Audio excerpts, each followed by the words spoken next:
I'm Amanda De Swartz, Head of London Energy Project.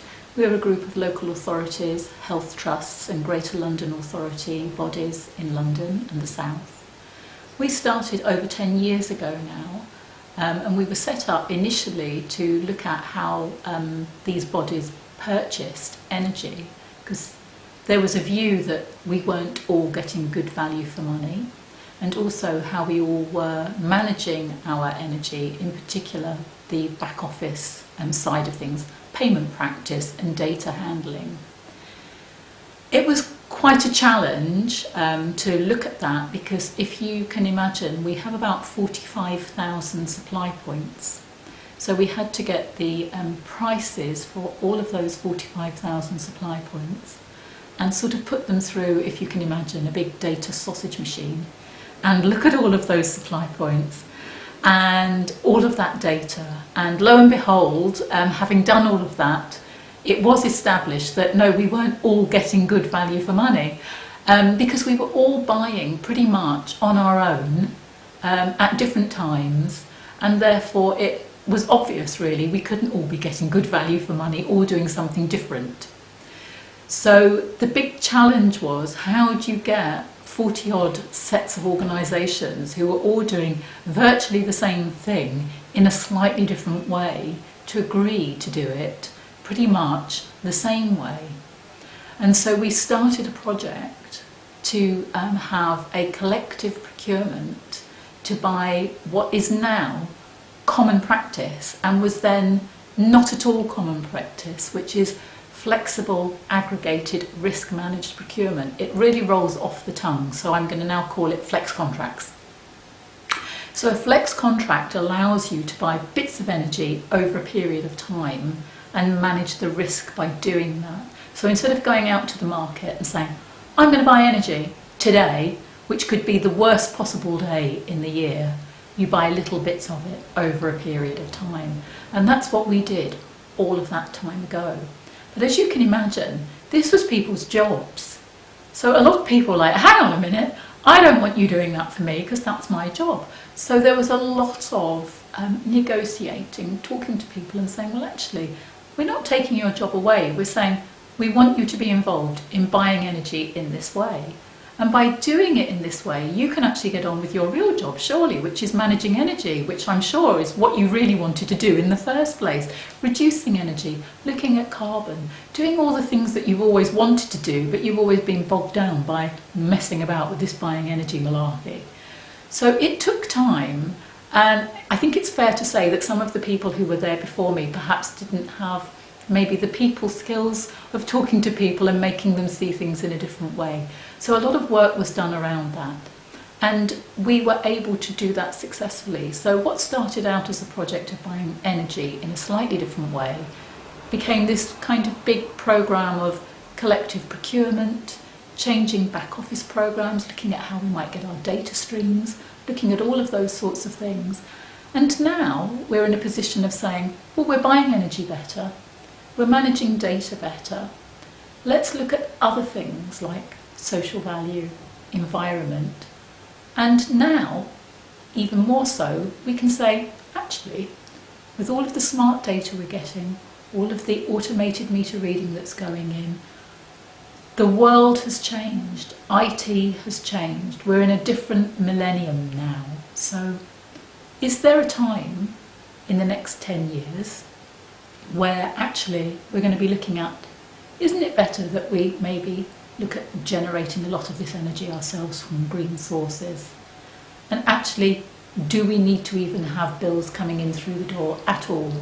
Do we not just say, this is the amount of energy that we have consumed through these data sources, and we can do away with the 45,000 invoices a year that we receive and pay, and really start making these cashable savings and transaction efficiencies that we started out trying to make 10 years ago.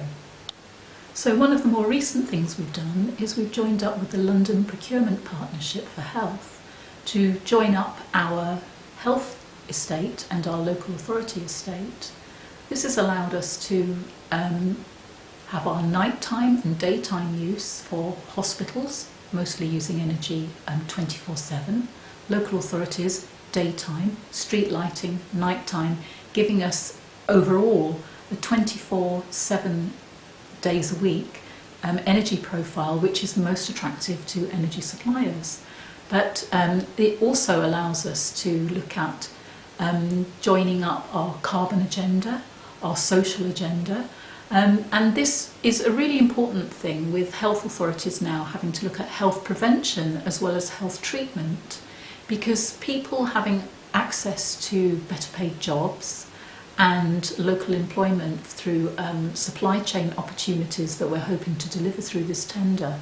We're asking for London Living Wage. We're asking for jobs to be advertised through our tender. We're asking for small to medium-sized businesses to be given opportunities through the supply chain. So people who are paid better, people who have local employment, are less likely to require treatment through the hospitals. So therefore, having better paid people, better paid employment, and more access to employment is likely to have better health outcomes, giving us social and economic opportunity through these new contracts that we're putting in place. So one of the other things we've been able to do on the social value agenda is look at green energy. So the specification we've put out is for all green electricity, which is described as we go back, so that we can actually trace where it's come from. So this is a big thing, because when an organisation as large as our collection is, we're going to take a lot of green out of the system. So we're hoping that that will encourage more generation of new green infrastructure, and we're actually asking through our tender how much new green the supplier would commit to building as a result of winning this business. So we're hoping that what we're spending will encourage new generation.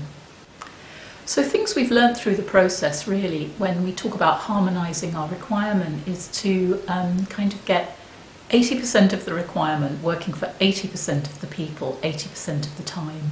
Then that allows the supplier to really focus in on what's important and customers to know what they're getting.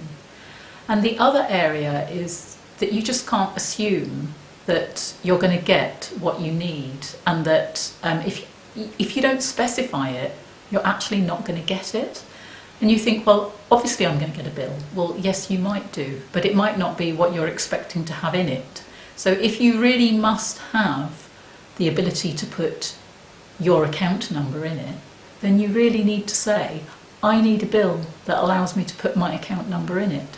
And if you really need to have your schools being able to log on to their own site and look at their own invoices, then you really need to specify that. Otherwise, you might get a supplier that says, no, you can look at your schools, but your school can't look at its own sites because our web platform simply doesn't allow you to do that, and you never asked for it, and therefore we're not going to build that. So what we've done is we've allowed ourselves to tier our requirements within our specification using that 80-80-80 rule. What we all need is specified. What we'd all like is we would like to have this within a certain period of time. And what's nice to have is, if you are able to deliver this, we would love to have it. And if you are able to deliver it by the end of the contract, that's great. But there is nothing in there that is not a core requirement, so that we're not building in additional cost. But we do realise, going back to what I'd said earlier, that if we're building in a loads of expectations that we don't absolutely need, we might be building in cost or restricting in the market. But equally, there is no point in putting a specification out there that either may not be delivered because we haven't asked for it, or isn't going to meet the requirements of the users, and therefore they're just going to fragment off and go elsewhere. So that's one of the key learnings that we've had. Don't assume that people are going to deliver it, and don't assume that if other people are specifying for you that they understand your business requirement. The best way to get what you need is to work with the people who want it, specify it, ask for it, put it in the contract even if it looks like you're asking for the kitchen sink, and then go out there and ask for it and get it, and then have a contract that delivers it, and make sure that you are measuring that you're getting it afterwards.